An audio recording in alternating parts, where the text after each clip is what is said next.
Okay. I have quite a few things at the top. Lots of news happening here at the White House. Today, in our COVID team's weekly meeting with the governors, we announced another supply increase for states, tribes, and territories from 14.5 to 15.2 million doses per week. This is up from 8.6 million when we came into office. Furthermore, states are also receiving 2.8 million of the Johnson & Johnson vaccine this week, so they are receiving a total of 18 million doses. Later today, President Biden will deliver remarks on the status of our COVID-19 response, and he will announce an unprecedented historic step.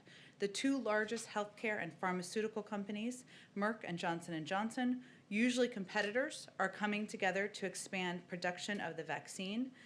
Johnson & Johnson's vaccine drug substance, as well as increase its fill-finish capacity. They will enter into a historic manufacturing partnership to expand that, I should say. The U.S. government will facilitate this partnership in several key ways, including invoking the Defense Production Act to equip two Merck facilities to the standards necessary to safely manufacture the vaccine, and asking the Department of Defense to provide daily logistical support to strengthen Johnson & Johnson's efforts. And of course, I'll have more to say on that later this afternoon. Also today, the Biden-Harris administration is announcing key conclusions from an intelligence community assessment on the poisoning of Alexei Navalny, as well as measures to hold Russia accountable for this action. The intelligence community assesses with high confidence that officers of Russia's Federal Security Service used a nerve agent to poison Russian opposition leader Alexei Navalny on August 20th, 2020. The use of any chemical weapon directly violates international legal obligations and norms of civilized conduct, and our actions today fall into a number of categories and reflect a whole of government response. We are also working with Congress to ensure we're faithfully implementing the Chemical and Biological Weapons Act. Today, the United States is announcing sanctions on 7 senior members of the Russian government, an expansion of sanctions under the Chemical and Biological Weapons Control and Warfare Elimination Act, new export restrictions on items that could be used for biological agent and chemical production, and visa restrictions. And the Department of State, Commerce, and Treasury will also have releases out shortly with further details. As a demonstration of our transatlantic unity and cooperation with partners over the ocean, many of the actions we are taking mirror the steps the EU took in October and match additional EU measures being taken today. We also reiterate our call for the Russian government to immediately and unconditionally release Mr. Navalny. I know you're all interested in what we're doing on the American Rescue Plan and how we're engaging with members of Congress, so I have an update for all of you. President Biden and his team continue to engage closely with congressional leadership and members of the with members about the American Rescue Plan, including with Republicans. Yesterday, the president met with a group of 9 Democratic senators, and today he's meeting with the full Senate Democratic caucus for their weekly lunch. In the past 2 weeks alone, we've engaged with over 375 members and offices, over 100 of which were bipartisan engagements, and our COVID team has also started bi-weekly bipartisan member briefings with the Senate and House, where, of course, we talk about the American Rescue Plan and the impact it can have. I have one other item. I actually have an item on the travel of the First Lady, and I will venture to get that to all of you after the briefing. So with that, Zeke, kick it off. First on this Merck J&J deal, what role did the President or the White House have in making this partnership happen? Obviously, the DPA is giving the details done, but how did these two companies come together? Well, as I noted in the opening, these obviously are two companies that are historically been competitors, so the fact that they are coming together speaks to the ability of this administration broadly to bring them to the table and work together to address the pandemic in the country. It was an across-the-administration effort. I'm not going to detail exactly which individual was in charge of each component, other than to say that when the president came into office, and as soon as we learned about the fact that Johnson & Johnson was behind in the manufacturing steps and efforts, we took steps to ensure we could expedite that and partner them with one of the world's biggest manufacturers. And so is the administration doing this because J&J needs this production capacity from Merck to meet its commitments to the federal government for 100 million doses by the end of June, or is this separate from that? Well, certainly our objective is to build on the incredible announcement that we now have 3 vaccines that the American people can have access to, can use to vaccinate them from and protect them from the virus. And we learned early on that they were, or not early on, but in the recent days, it's all relative, that they were behind on their manufacturing capacity. And so we took steps to ensure we could capitalize on the scientific breakthrough. But this was necessary for the company to meet its commitments to the federal government?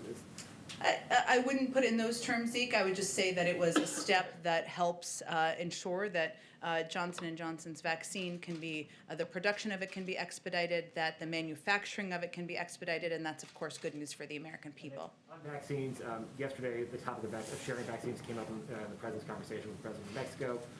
The President said he was going to talk about it in that conversation. Is the President open to flexibility in terms of sharing these vaccines now with longtime American allies? And what is the threshold at which the President will start exporting some of these American-made vaccines overseas? Well, that's diplomacy in action right there. The President's been at it for a long time, and but the President did not make any commitments, nor did he give a timeline. His focus is on ensuring the American people are vaccinated. And yes, now we have more than enough doses. We will have more than enough doses to vaccinate the American people, but there are a couple of factors that our team looks at, including the fact that we don't know which vaccine will be most effective on children. We don't know the impact of variants, still under consideration and being looked at by our health and medical experts. We are, of course, securing all of these doses so we can plan for a range of scenarios. We have contributed to COVAX, which is the international coordinating body, to help provide assistance around the world. And certainly, when we get to the point where the majority, where we have vaccinated the American public, of course, we want the global community to be vaccinated. That makes us all safer. We've heard from the scientists on some of these calls calling on governors not to roll back mask mandates and other restrictions on public gatherings. Looks like Texas and some other states are in the process of rolling back some of those very restrictions right now. We've not really heard from the President on that. Should we expect to hear from the President? Has the President been directly lobbying governors and state officials against rolling back these in private? And then should we expect to hear from him publicly going forward, encouraging the American people to follow his guidelines but not their governors? Well, I will say, having traveled with the President to Texas on Friday, he made clear that we need to be vigilant, and that's also what Dr. Walensky conveyed over the last several days. It may feel a little bit better out there. That's good news. If you go to the grocery store, there's more toilet paper on the shelves. There's more Clorox wipes on the shelves. It's getting warmer out there. More people are getting vaccinated. People feel better. That's a good thing. But we need to remain vigilant. We are still at war with the virus. The President, of course, will continue to convey that publicly and also privately in his conversations. Let me see. Brett, go ahead. Thank you, Jed. Just a couple of questions on the partnership. Can we expect, and what is the timeline by when we can expect the first vaccine to roll off of the lines of Merck's facilities? And has Merck started working on this new vaccine already? I would expect there'll be more details from the Department of Health and Human Services on the contract and the specifics later this afternoon after the President's announcement. And you mentioned that that the government has or is willing to invoke the DPA. Can you give us any more details on that? We did invoke the DPA in order to alleviate 2 of the biggest bottlenecks facing Johnson & Johnson. One is fill finish capacity, which is actually kind of the top that's put on these bottles of vaccines. And the other is drug substance availability, which is some of the components that make up the ingredients in the vaccine. So those were pieces that are steps. We invoked the DPA in order to implement those particular pieces. But the other piece that we are focused on here is ensuring that the Merck facilities are up to capacity of what's needed to manufacture the Johnson & Johnson vaccine. And the production here, will that be used for use in the United States, or is it earmarked for global use?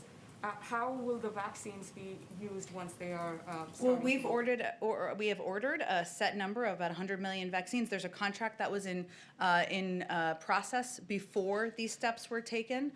So that's what these actions will be focused on. And one question on the COVID rescue package. Does President Biden and the White House feel any need to perhaps reduce the unemployment benefits in the bill.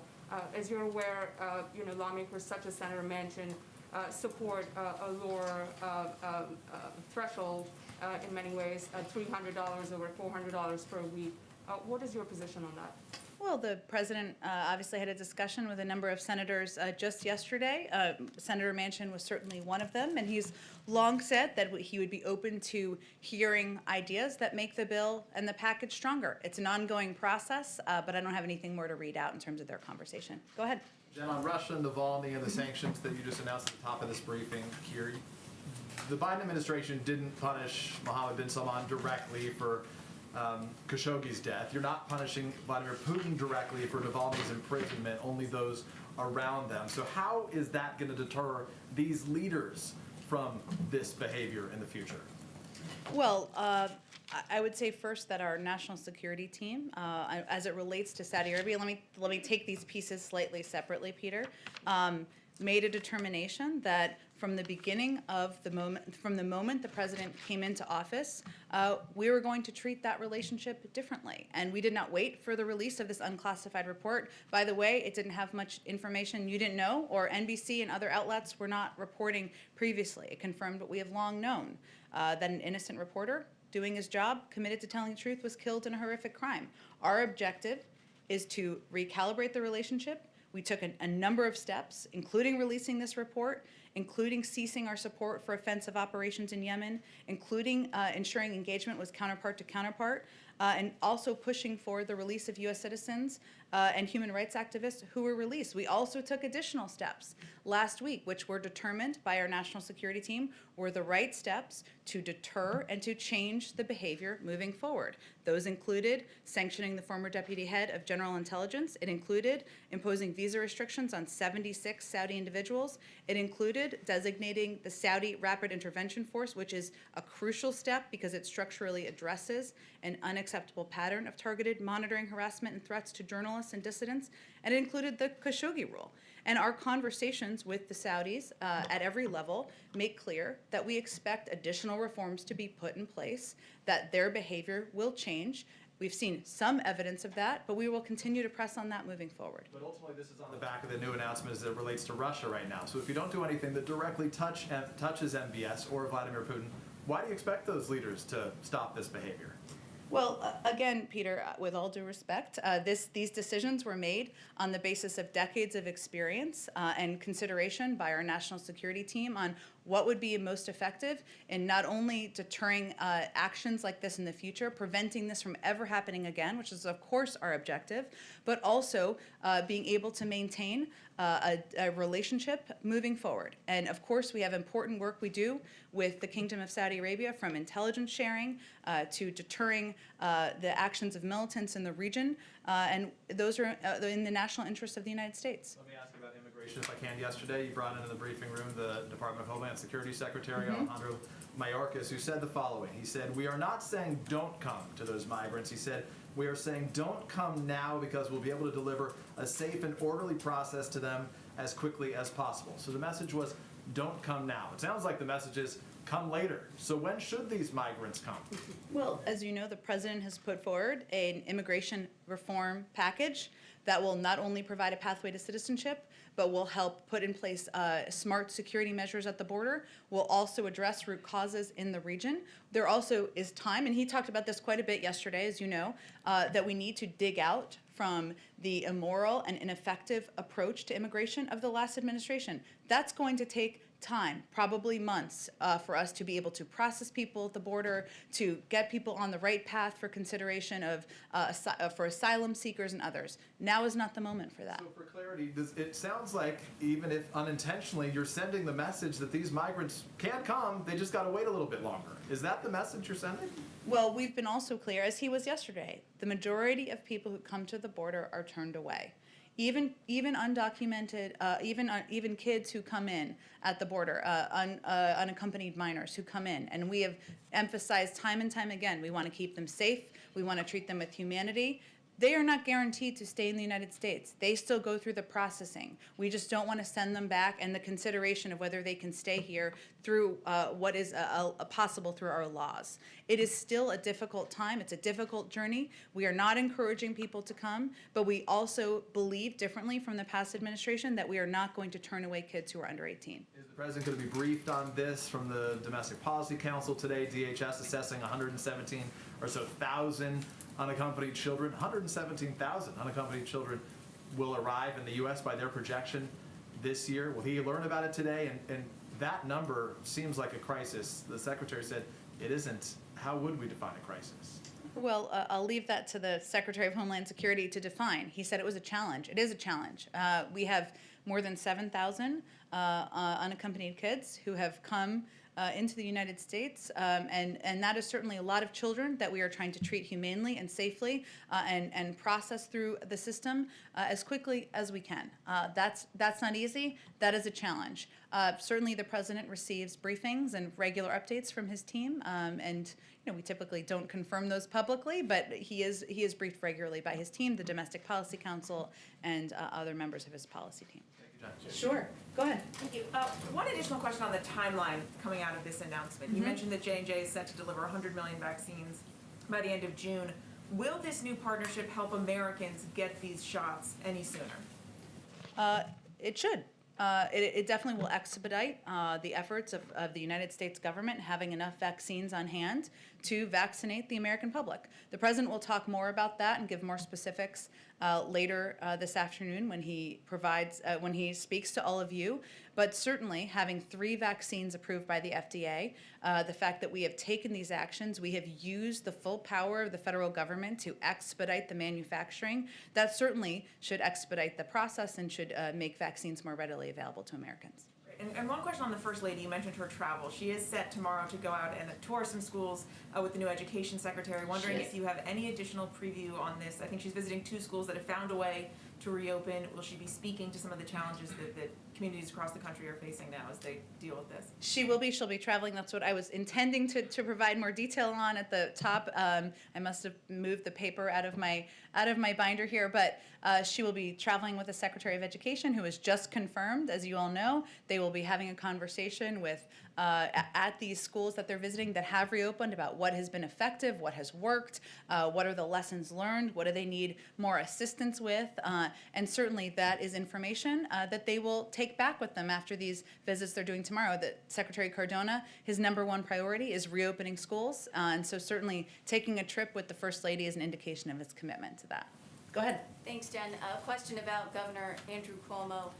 Vice President Kamala Harris was one of the most vocal critics of Justice Brett Kavanaugh, of Senator Al Franken when they faced similar allegations. She said repeatedly, "I believe them, the women," but she hasn't said anything about the 3 women who are accusing Governor Andrew Cuomo, and now this third accuser, Anna Rush, she actually worked for the Biden-Harris campaign. So at what point is the first female vice president going to say something about this?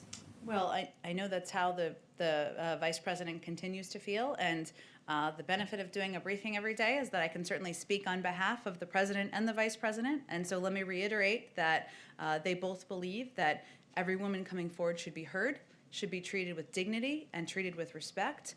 As you all know, the New York Attorney General will oversee an independent investigation with subpoena power, and the governor's office said he will fully cooperate, and we certainly support that moving forward.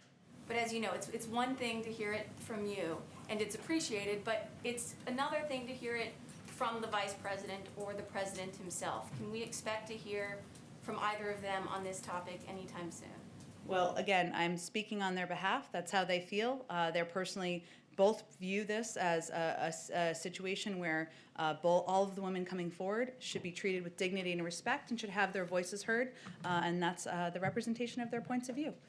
And one question on immigration, just to pick up from where Peter left off.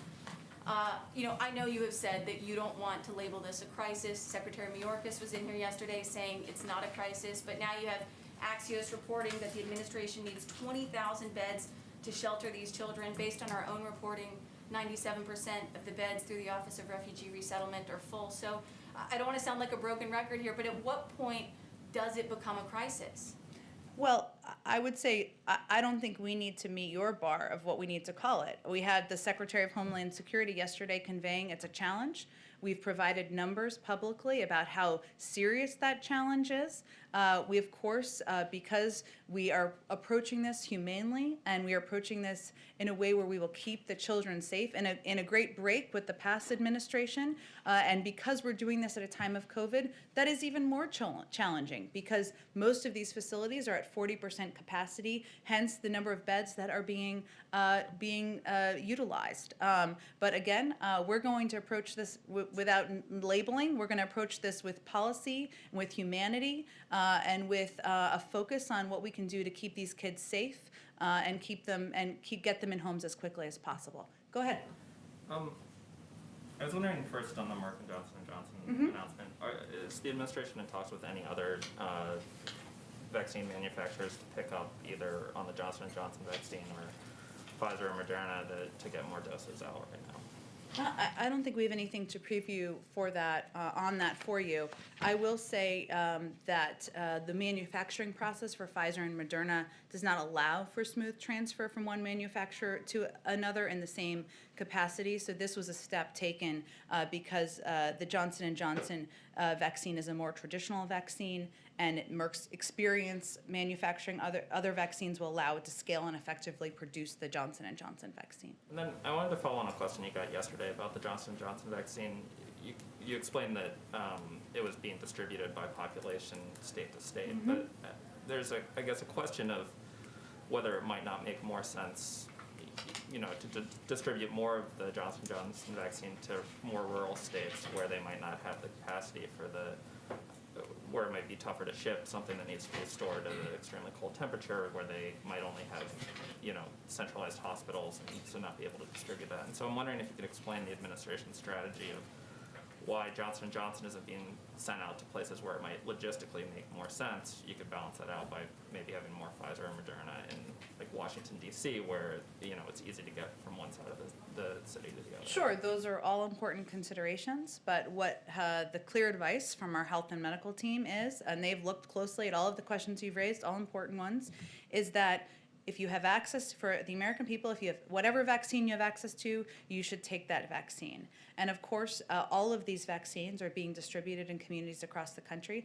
As we've talked about a little bit here, we're going to have more than enough vaccine doses to distribute to communities across the country and to the American people. And we expect to have that done at an expedited pace from what we had been predicting previously. But the guidelines from our health experts, which is what we rely on, is that every American should take whatever vaccine they have access to in their pharmacy, at their health provider, at their community center, at the mass vaccination site, whatever it may be.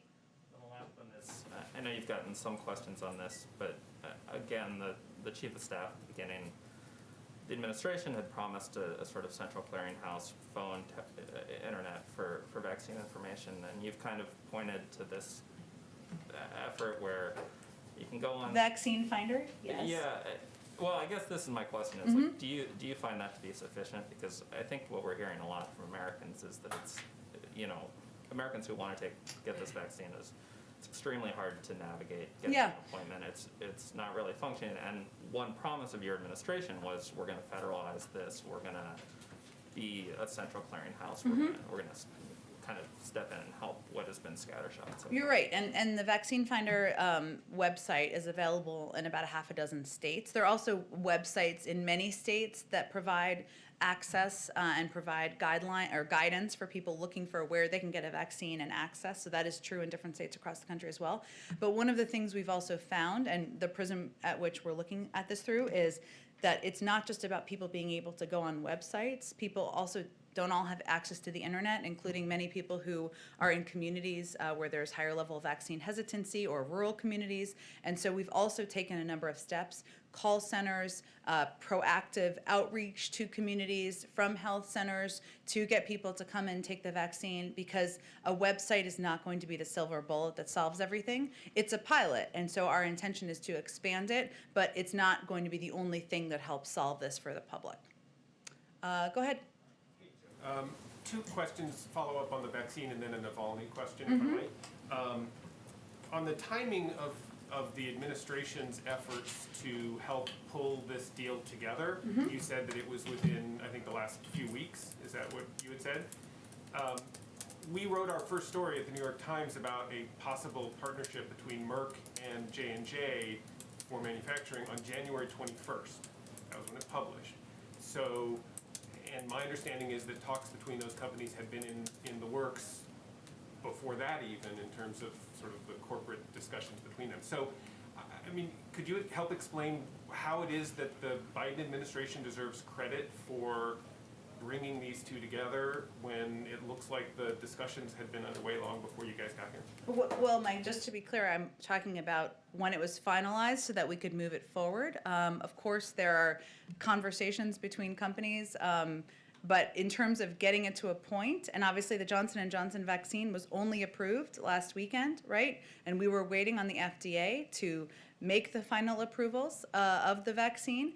But there's a difference between conversations and it moving forward and the use of the Defense Production Act, which is something this president and not the prior president committed to invoking, and also the commitment to help upgrade or help get the manufacturing facilities to the place where they needed to be in order to produce the vaccine. So I'm only conveying what got it across the finish line, and I think it's clear that has only happened relatively recently, but certainly the history of conversations between Merck and J&J long before the J&J vaccine was even approved, you certainly might have more information on than I do. Second question on the timing of all of this. It's our understanding that the time that it's going to take Merck to spin up the production of any kind of either the finish and then also the production of the vaccine itself is months from now. I mean, the phrase fourth quarter has been talked about, which would seem to undercut your assertion, I think, to a couple of questions earlier, that this partnership in particular is going to have any benefit to the 100 million dose pledge, right? I mean, if your 100 million dose pledge is by the end of July and Merck's production isn't going to get started until September, October, November. The contract is by the end of June, but I expect the president will have more to say this afternoon on the impact on the timeline. Okay. And then one question on the Navalny and Russia sanctions. The Russia was sanctioned in very much the same way in the wake of the previous poisoning that was attributed to Putin and the Russian government, and those sanctions essentially were ignored, right? I mean, we now have the Navalny poisoning that came despite the sort of series of similar sanctions that were imposed. So I guess the question is, and I think maybe Peter had a similar question, but what is it that gives your national security team a level of confidence that some different outcome is going to happen from essentially doing the same thing that was done before? I mean, is there something that we all don't know about why this is going to be effective, these limited steps, when essentially they weren't effective before? Well, first, the announcement we're making today was done in harmony with the EU announcement. It was not meant to be a silver bullet or an ending to what has been a difficult relationship with Russia. We expect the relationship to continue to be a challenge.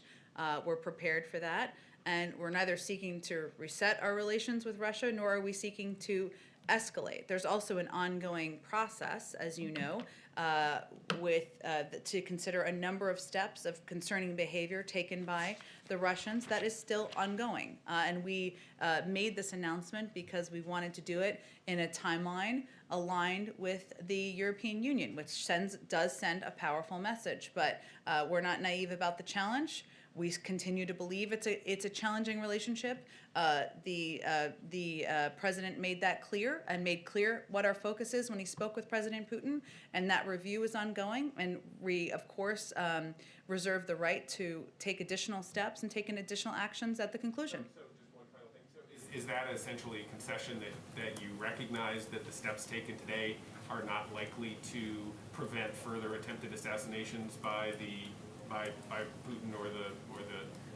the regime? No, I appreciate the option. I'm certainly not making that concession. I'm conveying that it was taken today in order to be in the same timeline as the European Union. There is an ongoing review. We reserve the right to take any additional actions at the conclusion of that review.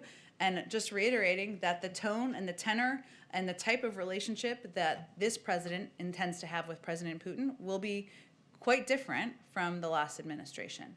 Go ahead. Yes, Jen, sort of following up on that, you had mentioned also being able to maintain a relationship moving forward with Russia despite the sanctions. What specific areas are you considering, such as Iran, Syria, the START talks? Can you be a little specific? Well, we, of course, we already signed the extension on New START a couple of weeks ago. That is a good example, and that is an example of where engagement is in the interest of the United States and in our national security interests.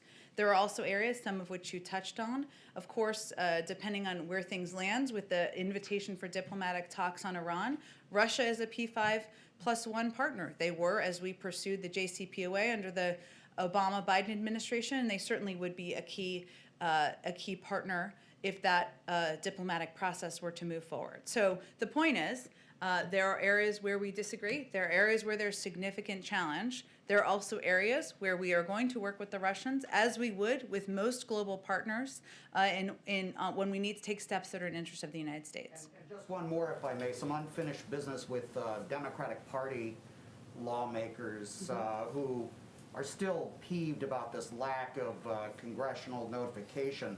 Senator Tim Kaine says, I learned about it on the news, and he's a member of the Armed Services and Foreign Relations Committee. He says, I don't think I should be learning about it this way. What do you say to Senator Kaine and others who are upset on the Hill? Well, I know that statement was from a couple of days ago. I would say that there were notifications done of committee chairs. I don't have any more specifics on that. There was also additional notifications and conversations that happened on Friday, and we've made an offer of classified briefings for anyone who would meet that bar. Senator Kaine is a important partner for this administration. He's somebody the president has known for quite some time, and we look forward to continuing to work with him on a range of issues. Go ahead. Thank you. Either we're not going anywhere. Go ahead. Okay.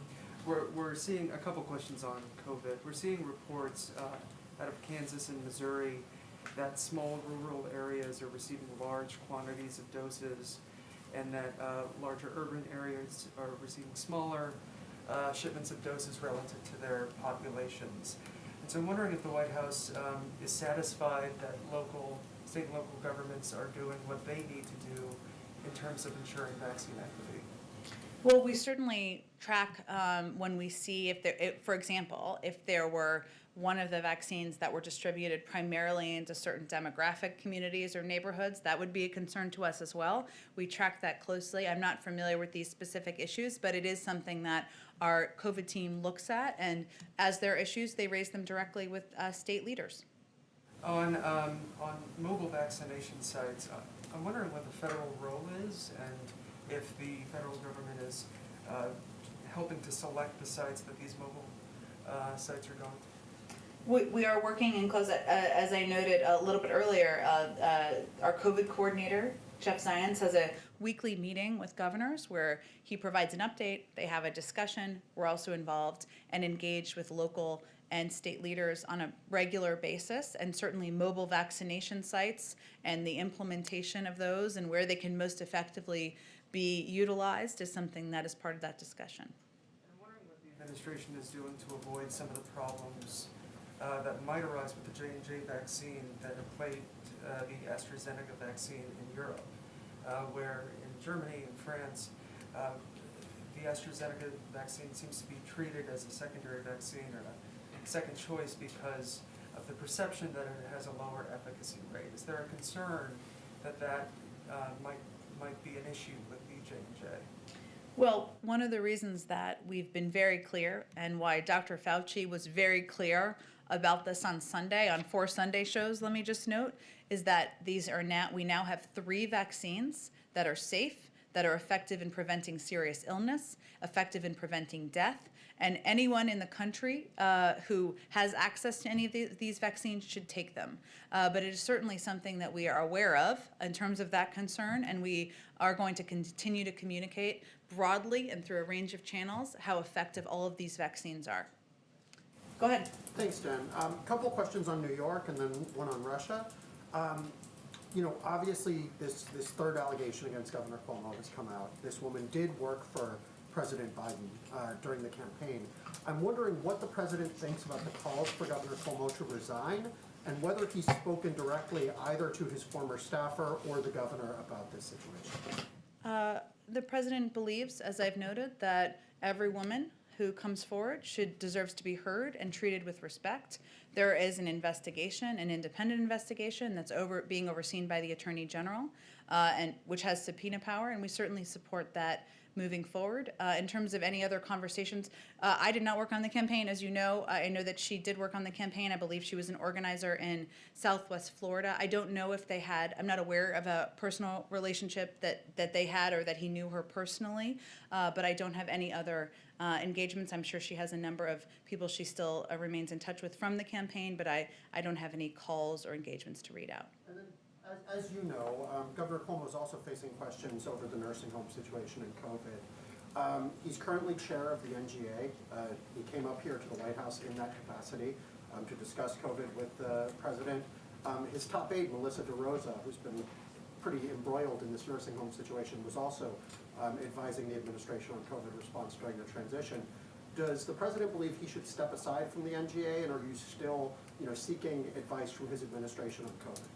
Well, that's a decision for the NGA, not a decision for the president or the White House.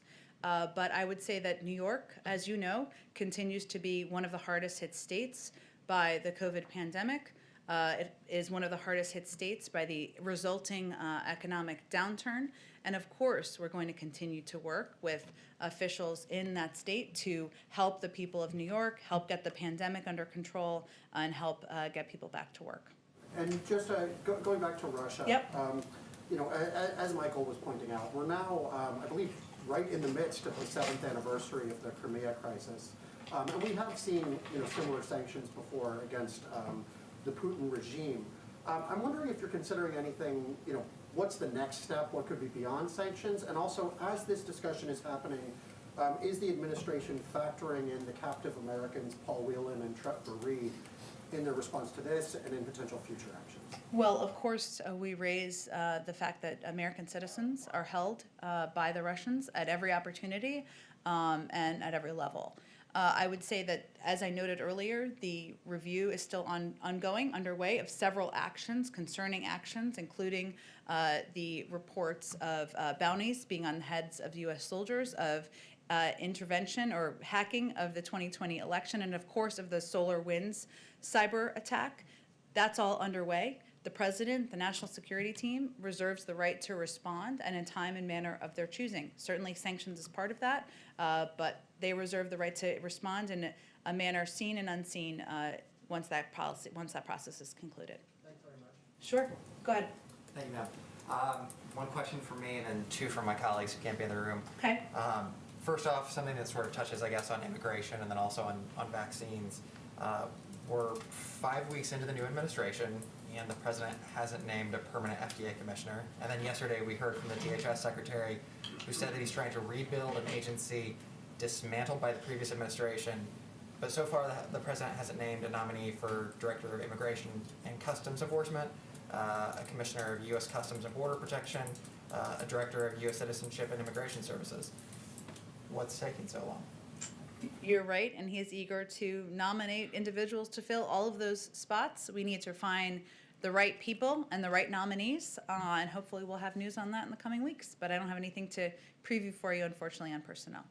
Very good. And then from Christian Daytok of the Daily Caller, Interior announced yesterday it's giving out more than $260 million in grants to help coal production states create green energy jobs. Is the White House launching any programs to help those states transition fossil fuel workers into green tech, or are they leaving that up to the governors? I'm not familiar with the Interior program. I'm happy to certainly check on that. As I've noted in here before, the president is committed to moving forward on the rest of his Build Back Better agenda. We're going to wait until we're through the American Rescue Plan, and that is signed into law. Direct checks are going out to the American people, more money to get vaccines into arms. Schools are starting to reopen with money. So that's our focus now. But he believes that we can invest in areas like infrastructure and do that in a way that creates good paying green jobs that are good paying union jobs. And so I have nothing more to preview other than that remains his commitment. Similar question, or similar agenda issue type question from Ella Nielsen of Vox. She's wondering where House Democrats' anti-corruption voting rights bill, H.R. 1, falls on the Biden administration's list of priorities. Well, it is certainly, I believe we put out a statement of administration policy yesterday.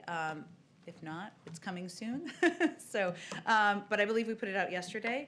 And the administration and the president remains committed to protecting the fundamental right to vote and making it easy for all eligible Americans to vote. That's something he talked about on the campaign trail, and that's why we need to pass reforms like H.R. 1, the For the People Act, and restore the Voting Rights Act. And so it is a priority to the president, something he'll be working with members of Congress to move forward on. Quick follow-up Go from ahead. my question yesterday in Okay. terms of the virtual visitor logs. Sure. You released the names of the Democratic senators who were speaking with the president virtually.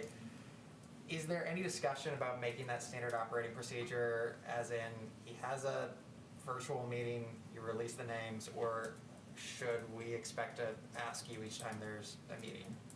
We proactively, I can't even think of a meeting we haven't, but we plan to proactively release, as we did yesterday. I think when I said that, it was released while I was up here, which is sort of a magical moment, but I didn't really have anything to do with that. We were intending to release the names. We will release the names of members that he meets with. Certainly we believe in being transparent and making that available to all of you. Of course, today it's a meeting with the caucus, so that is whoever attends that. I don't have that list. You'd have to talk to the leadership about that. Go ahead. Oh, thank you. So this is a little phone a friend on the First Lady's trip that I can give more details on, but go ahead. Hi, Owen Jensen, EWTN Global Catholic Network. A couple of questions, if I may. First, pro-life groups right now very concerned about the phrase pregnancy discrimination in the Equality Act. You're familiar with that, I'm sure. That it would force doctors to perform abortions even if it violates their conscience. There are also concerns the bill would force doctors to perform gender transition surgeries and sterilizations again, even if it violates their conscience. What does President Biden, say about those concerns? The president's been a long supporter of Roe v. Wade. It has been his consistent belief that should be law, and he will fight to continue to protect that as being law. Conscience concerns is not a concern of his?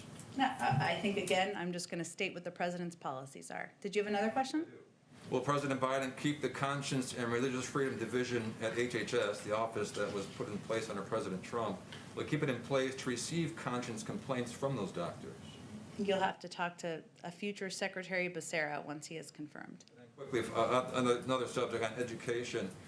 Every day that goes by, some kids are in school year-round, have been. For example, in Nebraska, kids have been in school since day one back in August. In other states, strictly virtually. The education gap is widening, no doubt about that. When fall rolls around, if some schools are still not in person full-time, would the president accept that, or will he have a firm deadline in mind to get his kids back in the classroom? Well, the president wants schools to be back in the classroom. His wife is a teacher. He believes that not only do students want to be in school, but teachers want to be in school, and he wants them to be open 5 days a week. He put, there were CDC guidelines that were put out. We now have a Secretary of Education. As of just yesterday, this will be his #1 priority, and certainly the president looks forward to having schools open across the country. He does not have a firm deadline in mind for when kids should be back. I know he can't demand it. He can't do that. I realize it's up to school districts, but certainly he can create a sense of urgency, right? Well, one of the steps that you could certainly advocate for is or any of these folks could advocate for, is the signing of the American Rescue Plan, which has $160 billion in it to help ensure schools can make the changes to their facilities, can hire enough teachers so that they can have socially distant kids in classrooms, so that they can have enough bus drivers, and that's an important component of getting this done as well. Go ahead. Thank you, Jen. I have two questions. The first one, I just want to go back on this concept of vaccine diplomacy.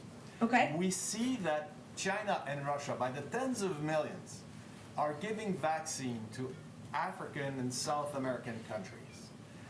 We understand, because you repeat this every day, that the president wants first every American to be vaccinated. But at what point, at what moment, aren't you worried that the U.S. are going to be left far behind, and Russia and China will have made major successes with these countries? Well, let me first say that we've also made a major contribution to COVAX, which is an international body coordinating the safe, equitable, fair distribution of vaccines across the country. That is across the world, I should say, I'm sorry. That is the mechanism and the body that we feel this should be done through. They also ensure that these vaccines reach the standards and meet the standards that we would fully expect them to meet. Of course, we're concerned by Russia and China using vaccines to engage with countries in a way where they're not holding them at times to the same standard the United States and a number of other countries would hold them to on human rights, on freedom of speech, freedom of religion, freedom of media even. Of course, that's a concern. But the president's focus is on ensuring the American people are vaccinated. Once we are, and of course we look forward to engaging with and continuing to engage with and contributing to the global community's effort to do that. But our first priority is vaccinating the American people. And my second question is on FBI Director Chris Wray in Congress today. Recognized, said that what happened on January 6th at the Capitol was domestic terrorism. It sounds like the review is done. The review you talked about a month ago, remember? Canada. I do remember, but the president also called it domestic terrorism on January 6th. So he agrees. The review is not concluded. That's a 100-day review. They're looking at not just one incident, but many incidents. They want to do it comprehensively, not through a political lens. And when that's concluded, I'm sure we'll have more to say. So you're not ready yet to say, just like Canada a month ago, that the Proud Boy is a terrorist organization? Again, I think that we're going to conclude the review. We're looking at organizations, white supremacist organizations, a range of organizations across the country and their impact. We're not looking at individual incidents on their own. It's important that it's a comprehensive review. And when that review is concluded, we'll have more to say. Go ahead. Thank you, Oh, we'll Jen. come to Two vaccine questions. Sure. And one from someone who's not in the room because of all of the social distancing. On the vaccine questions, if there are state, local governments, hospital systems who are having real problems with their websites and their implementation of vaccine registration systems, is the federal government offering assistance, technical contractor support, maybe using the Defense Production Act to require a federal contractor in the technology space to help them out? What's being done to help sort of fix some of these technical challenges that state and local governments are having? It's an interesting question. I'm not aware of our engagement on IT support directly, I think, which is what you're asking about with state and local governments. Obviously, I'm sure there's a lot of traffic in certain places, and that may have an impact. I can see if there's more we can convey on that. And following up somewhat to a question from a little bit earlier, if there are areas where it seems like a governor may be giving preferential treatment, say, to an area where there are more people who vote for one political party or another in terms of the allocation of the vaccines and the location of sites, is there anything that the federal government can do directly to sort of steer more vaccine doses to locations where the governor may not be allocating them? Well, one of the things we saw when we went to the Pfizer facility, and this is true for every vaccine, is that they're tracked. We know where they go. And we certainly know if vaccines are going more heavily to one part or one demographic over another. And that would certainly be a concern. It would be something we would raise directly with leaders in that state, but it is something that we watch closely. Are there any examples where that has happened, or would that be something you would at this point, keep under wraps if it had happened? I think, I'm not aware of specific incidents, but it is something we track and we watch closely. And I think our first step in those scenarios would be to raise it directly with leadership in the states. And a question I got from someone who's actually in California, who was asking whether or not the president plans on engaging in the recall and in support of the governor in the event that there is a recall election in the California gubernatorial race. We've expressed support for the governor, but I don't have any other plans related to the president to preview for you. Kristen, do you have another question? A question about Dr. Seuss, since it's maybe the only day that you can bring up Dr. Seuss in a briefing room.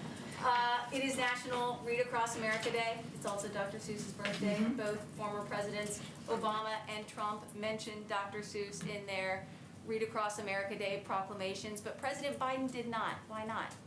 Well, first, the proclamation was written by the Department of Education, and you could certainly speak to them about more specifics about the drafting of it, but Read Across America Day, which, as you're right, has not existed forever, has only been around for a short period of time, elevates and celebrates a love of reading among our nation's youngest leaders. And the day is also a chance to celebrate diverse authors whose work and lived experience reflect the diversity of our country. And that's certainly what they attempted to do or hope to do this year. And as we celebrate the love of reading and uplift diverse and representative authors, it is especially important that we ensure all children can see themselves represented and celebrated in the books that they read. So does the omission have anything to do with the controversy about the lack of diverse characters in the author's books? Well, again, I think it is important that children of all backgrounds see themselves in the children's books that they read. But I would point you to the Department of Education for any more details on the writing of the proclamation. Go ahead. Did the president have any reaction to the passing of Vernon Jordan? I expect we'll have a statement out shortly, even maybe as we speak, but shortly about his passing. Yeah. Go ahead. A little bit of news on the media front. Your predecessor, Kayleigh McEnany, has just signed on as a Fox News contributor. Wondering if you have any good wishes for her, advice, and if she does have a show, if you'd be willing to go on. Sure. I've done Fox News Sunday twice now. I'm happy to go on a range of shows. I will say that I knew Kayleigh a little bit, not well. I met her when we were both CNN contributors, and we did a few shows, I'm not sure how many together. Like many Americans, we disagree on political issues, but we talked about our families, our spouses, sports, all sorts of things in the green room, and I certainly wish her the best in her future endeavors. Thank you, Jen. Thank you, everyone. Thank you.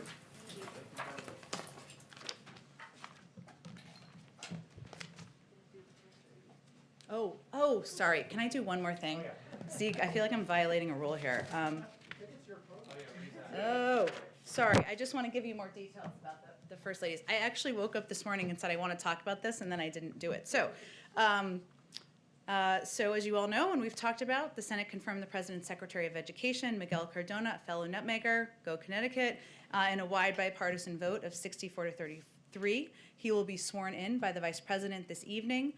Tomorrow, the First Lady and Secretary Cardona will travel to his hometown of Meriden, Connecticut, and to Waterford, Pennsylvania, to tour K-8 public schools that are open for in-person learning. So as Mary asked about earlier, they're both lifelong educators. They will highlight the key CDC mitigation strategies that the schools have implemented successfully in these locations, listen to the challenges they are facing due to the pandemic, including the academic, social, and emotional needs of students, highlight the additional resources in the American Rescue Plan needed for schools to remain open, and address the needs of students, and thank educators for their work in supporting students and their families. As I noted, this is the top priority, reopening schools for Secretary Cardona, and I will expect you'll learn more soon on who will be running point on that in the Department of Education as well. So thank you, everyone. Have a good afternoon. What did you say? Peppies or salads? Peppies or I'm from Stanford, so they're not the same debate there. Better bagels and sandwiches though in the Northeast.